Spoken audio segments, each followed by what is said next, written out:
Ayo guys, your favorite Kage, Enigma Kage, bringing yet another video. If you're new to the channel, welcome, hope you stick around. Watch a few of my videos and hey, maybe you'll subscribe today. So check it, last week I did a request video on adding one character from each series, and you guys seem to have loved that content. So I'm back at it again with another one from my guy Kurokage Enil over on Twitter. He wants me to list the best characters from each series in Jump Force. This video will both help out the people who are somehow still on the fence about whether they want to get the DLC, is it worth it or not, and maybe it'll help you guys make the right decision when team building. Before we begin, let's get this video to 80 likes. 80 likes greatly helps out the video in more ways than you guys can imagine. Thank you for the continuous support, and let's just jump right on in. Jump Force is represented by 17 series, 57 playable characters including the 3 boss characters. For this video, we will not be including these characters for obvious reasons. I know there'll be a troll or two in the comment section saying, why aren't these guys included? Anyway, let's jump in with Saint Seiya series. Saint Seiya is represented by both Seiya and Dragon Shiryu. The both of these characters have their own sets of strengths and weaknesses. For me, Seiya is the all-around better option. Seiya is the close range character with an incredible set of hands. The huge difference when it comes to the two, Seiya's rolling crash command grab, which really puts a dent in turtling players. Seiya also has a skill link with his 2-in-1 and his 2-1 and ultimate all links together if you're fast enough. And honestly, Shiryu makes a better companion than the main character, but each player has their own way of using these characters. Yu-Gi-Oh! Is represented with the pairing of Yugi and Kaiba. When it comes to who's the best of the two, it has to go to Seto Kaiba. Seto has similar moves to Yugi, they both have projectiles, they both have a command grab, and they both have the ability to draw cards. However, Kaiba's draw power is much greater than Yugi's because they all deal damage, while Yugi has one buffing technique which really isn't noticeable in long-term combat. Kaiba's ultimate is a whole lot better than Yugi's as well, since it's a rush ult, not a projectile, which projectile ultimates can be countered by rush ultimates. For some reason, Yugi feels like a meter whore, while Kaiba can keep his distance a whole lot better with Blue Eyes White Dragon. Rurouni Kenshin. Another series represented by a pairing. Kenshin and Shishio play nothing alike. Yes, they are both Potosai, and they are swordsmen, but the strengths lean more so towards Kenshin. Kenshin strikes faster, can guard break with his ability, and his ultimate has way better range than Shishio. Shishio's major weakness is also his best strength. Shishio has one of the strongest ultimates in the game, but the range is so miniature that a good player can see it coming from a mile away. Kenshin is the best character representing the Rurouni Kenshin brand. My Hero Academia is represented by Class 1A Monster Trio and their teacher All Might. I've said this in multiple videos, so it might come with a little bias, but Shoto Todoroki is the best DLC character in my opinion. The damage scaling with Shoto Todoroki is ridiculous. I would even go as far as saying it's a bit broken at times. Deku, Bakugo, and All Might cannot give you that kind of raw damage that you can get just from Shoto Todoroki alone. If you guys have a better damaging combo than what Shoto can produce, please write it down in the comment section below because I'm dying to see which My Hero Academia character can do more damage than Shoto Todoroki. If you did not purchase Season 2 Pass or were on the fence, I'm telling you this, at least buy Shoto. He's the real deal, and I'm sure he'll help you jump a couple of ranks too. JoJo Bizarre Adventure is represented by Jotaro, Dio, and Giorno. As in the filming of this video, Giorno is not available and will be coming early 2021.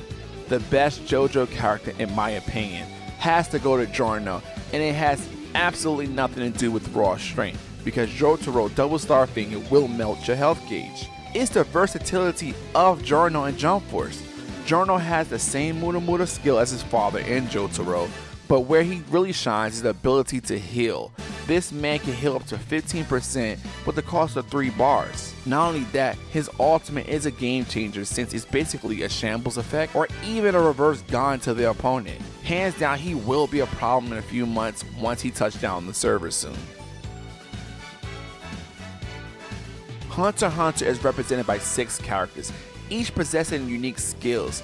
If I made this video 2 months ago, my tone would be a whole lot different than it is right now. The character that gets the first slot goes to Meruem. Yes, DLC Season 2 has done it again with taking yet a third top ranked spot. At first, it used to be Killua, and some will even argue Hisoka is really strong too, but no one can deny that Miram is a complete animal in Jump Force. The character has a bunch of buffs, debuffs, and his assist move is such a toolbox in the right hand. To be honest, I'm still not wowed by his ultimate, but he's a much more versatile character than Killua, and for that he gets my top spot for Hunter x Hunter. Yu Yu Hakusho is represented by Yusuke, Toguro, and of course Hiei. I'm glad that everyone that said Hiei had zero chance of being in Jump Force is officially eating crow right now. However, who is the best out of the bunch?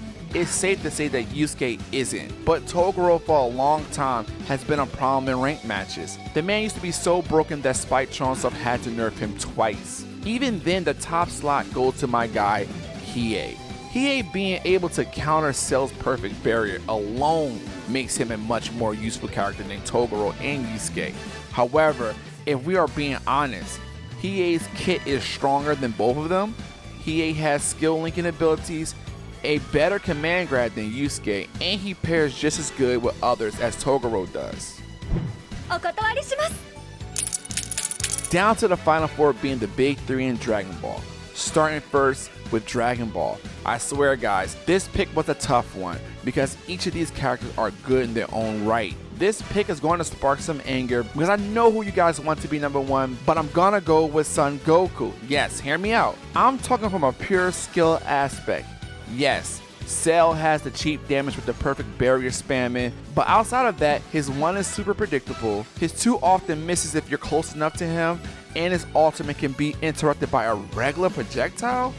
Come on now, you cannot put him at number 1 if his ultimate can be interrupted with a regular projectile. Goku is an ace assist character and the building foundation for a lot of guard break cheese. I know I say I'm talking from a pure skill aspect, but Goku assist is just too good. The man has a transformation, a counter, a projectile, and a rush attack.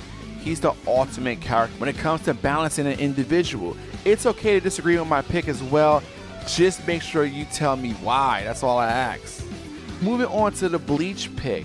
This one was also rough. Yoruichi is likely dropping alongside Giorno in early 2021, but we've seen what she is packing. She is similar in speed when it comes to Ichigo, however she doesn't have the damage that Ichigo or Aizen can pump out. Aizen has been nerfed early on in the game's life cycle, and he's going to have to take a back seat to my man Ichigo. Just like Goku, Ichigo possesses a projectile, a rush attack, and a counter. What makes Ichigo dangerous is his Getsuga when awakened. The frame rate for that move is so fast that the game doesn't even allow you to block at times. I mean, you can simply walk diagonal, but if he's running your behind, look out, it's going to get messy. Ichigo ultimate is rather quick as well and packs a serious punch. One Piece is represented by 7 characters, and this was a rough one as well, since at least 2 of them are really strong and the other is used for cheese purposes. The honest race is between Law and Zoro. As a Zoro main, I know the raw damage this man can give off with the Lion Song and his 3000 Worlds while awakened. However, Trafalgar has so much in his kit with the same raw damage from just Radio Knife alone. The ability to force switch characters was a game changer in Season 1.